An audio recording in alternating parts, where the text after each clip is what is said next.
A color term, also known as a color name, is a word or phrase that refers to a specific color. The color term may refer to human perception of that color, or to an underlying physical property. There are also numerical systems of color specification, referred to as color spaces. In natural languages, monolexemic color words are composed of individual lexemes, or root words, such as red, brown, or olive. Compound color words make use of adjectives or multiple basic color words. Color dimensions. There are many different dimensions by which color varies. For example, hue, saturation, and brightness or intensity make up the HSI color space. The adjective fluorescent in English refers to moderately high brightness with strong color saturation. Pastel refers to colors with high brightness and low saturation. Some phenomena are due to related optical effects, but may or may not be described separately from the color name. These include gloss, iridescence, agoniochromism, dichroism, and opacity. Cultural differences. Different cultures have different terms for colors, and may also assign some color terms to slightly different parts of the human color space. For instance, the Chinese character has a meaning that covers both blue and green. Blue and green are traditionally considered shades of, quote, in more contemporary terms, they are in respectively. Japanese also has two terms that refer specifically to the color green and. However, in Japan, although the traffic lights have the same colors that other countries have, the green light is described using the same word as for blue, aoi, because green is considered a shade of aoi. Similarly, green variants of certain fruits and vegetables such as green apples, green shiso will be described with the word aoi. Similarly, languages are selective when deciding which hues are split into different colors on the basis of how light or dark they are. English splits some hues into several distinct colors according to lightness, such as red and pink or orange and brown. To English speakers, these pairs of colors, which are objectively no more different from one another than light green and dark green, are conceived of as belonging to different categories. A Russian will make the same red, pink and orange, brown distinctions, but will also make a further distinction between sini and goluboy, which English speakers would simply call dark and light blue. To Russian speakers, sini and goluboy are as separate as red and pink or orange and brown. Several researchers have studied the Overhimba perception of colors. The Overhimba use four color names. Zuzu stands for dark shades of blue, red, green and purple. Vapor is white and some shades of yellow. Buru is some shades of green and blue, and Dambu is some other shades of green, red and brown. It is thought that this may increase the time it takes for the Overhimba to distinguish between two colors that fall under the same hero color category, compared to people whose language separates the colors into two different color categories.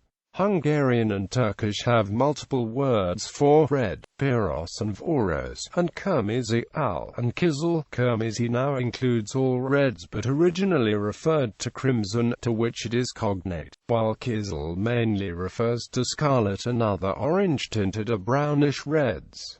Two words for red are also found in Irish and Scottish Gaelic. Turkish also has two words for white and black. Ak and beyaz have the same meaning, while kara is a broader term than sire and also includes dark browns. Which word is used also depends on the kind of object being described. Similarly, Irish uses two words for green. Glass denotes the green color of plants, while wythne describes artificial greens of dyes, paints, etc. This distinction is made even if two shades are identical.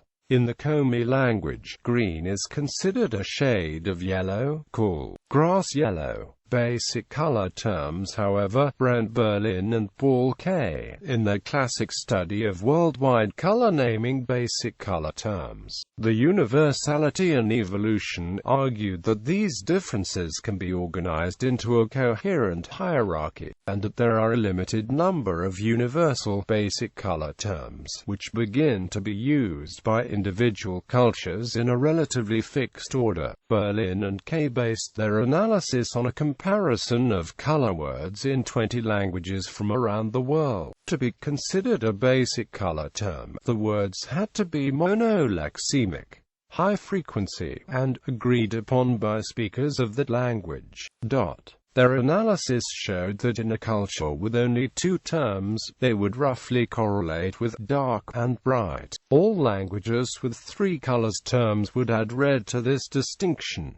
Thus, the 3 most basic colors are black, white, and red. Additional color terms are added in a fixed order as a language evolves, first one of green or yellow, then the other of green or yellow, then blue. All languages distinguishing 6 colors contain terms for black, white, red, green, yellow, and blue. These colors roughly correspond to the sensitivities of the retinal ganglion cells, leading Berlin and K to argue that color naming is not merely a cultural phenomenon, but is one that is also constrained by biology, that is, language is shaped by perception. A 2012 study suggested that the origin of this hierarchy may be tied to human vision, and the time ordering in which these color names get accepted or agreed upon in a population perfectly matches the order predicted by the hierarchy. As languages develop, they next adopt a term for brown, then terms for orange, pink, purple, and/or gray, in any order. Finally, a basic light-dark relativistic term appears, such as light blue, dark blue, or pale red, deep red. The proposed evolutionary trajectories as of 1999 are as follows.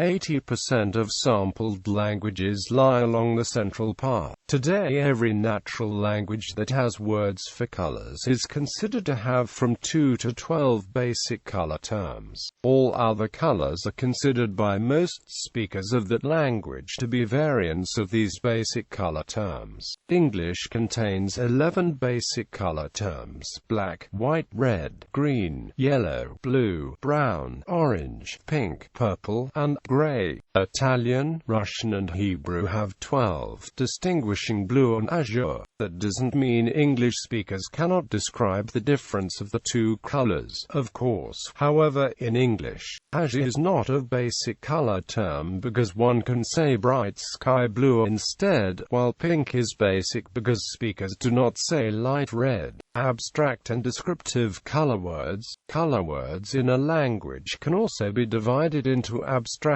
color words and descriptive color words, though the distinction is blurry in many cases. Abstract color words are words that only refer to a color. In English, white, black, red, yellow, green, blue, brown, and gray are abstract color words. These words also happen to be basic color terms in English as described above. But colors like maroon and magenta are also abstract, though they may not be considered basic color terms, either because they are considered by native speakers to be too rare, too specific, or subordinate hues of more basic colors. Descriptive color words are words that are secondarily used to describe a color but primarily used to refer to an object or phenomenon. Salmon, rose, saffron, and lilac are descriptive color words in English because the use as color words is derived in reference to natural colors of salmon flesh, rose flowers, infusions of saffron pistils, and lilac blossoms respectively. Often a descriptive color word will be used to specify a particular hue of basic color. color term. Colors in some languages may be denoted by descriptive color words even though other languages may use an abstract color word for the same color. For example, in Japanese, pink is momoro and gray is either hayuro or nezumiro. Nevertheless,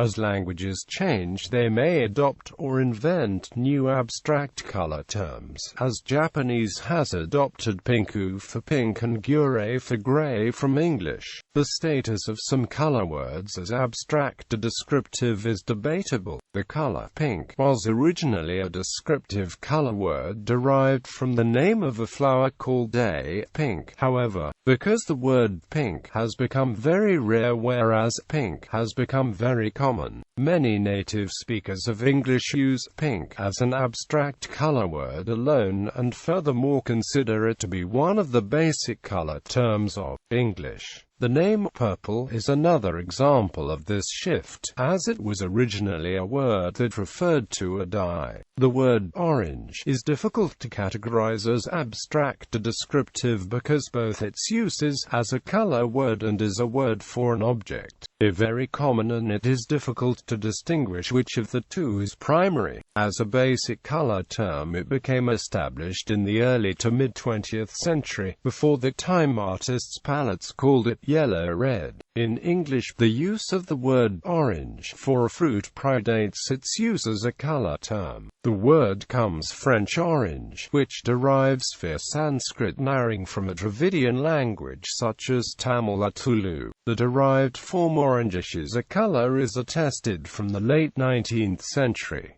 by reference to the fruit. Nevertheless, orange is usually given equal status to red, yellow, green, blue, purple, brown, pink, gray, white and black in membership among the basic color terms of English. Based solely on current usage of the word, it would be impossible to distinguish whether the fruit is called an orange because of its color, or the color is called after the fruit. In Italian there is an adjective arancione different of and derived from the fruit name arancio. In Portuguese, it is usual to distinguish the fruit laranjo from the color name called laranja, which means color of orange. The same goes for rosa and cor rosa. Standardized systems. Some examples of color naming systems are CNS and ISCCNBS lexicon of color terms. The disadvantage of these systems, however, is that they only specify specific color samples, so while it is possible to, by interpolating, convert any color to or from one of these systems, a lookup table is required. In other words, no simple invertible equation can convert between CIEXYZ and one of these systems. Philatelists traditionally use names to identify postage stamp colors. While the names are largely standardized within each country, there is no broader agreement, and so for instance the US published Scott Catalog will use different names than the British Stanley Gibbons Catalog. On modern computer systems, a standard set of basic color terms is now used across the web: color names, HTML color names, X11 color names and the .NET framework color names, with only a few minor differences. A Crayola company is famous for its many crayon colors, often creatively named. Heraldry has standardized names for tinctures, subdivided into colors, metals, and furs. Naming colors for marketing purposes. Color naming in fashion and paint exploits the subjectiveness and emotional context of words and their associations. This is particularly seen in the naming of paint chips and samples where paint is sold. Thus the same poppy yellow can become either the hot-blooded and active amber age, the cozy and peaceful late afternoon sunshine, or the wealth-evoking Sierra gold. The divisions of General Motors often give different names to the same colors featured on different car models. In addition to making a particular product seem more attractive to a target audience, the attachment of an emotional context to a color sample by choice of name may enhance the rapidity of selection. Neon and fluorescent. Names given to the most vivid colors often include the word neon, alluding to the bright glow of neon lighting. Dyes and inks producing these colors are often fluorescent, producing a luminous glow when viewed under a black light, and such pigments appear significantly brighter in midday overcast conditions due to a greater proportion of ultraviolet light.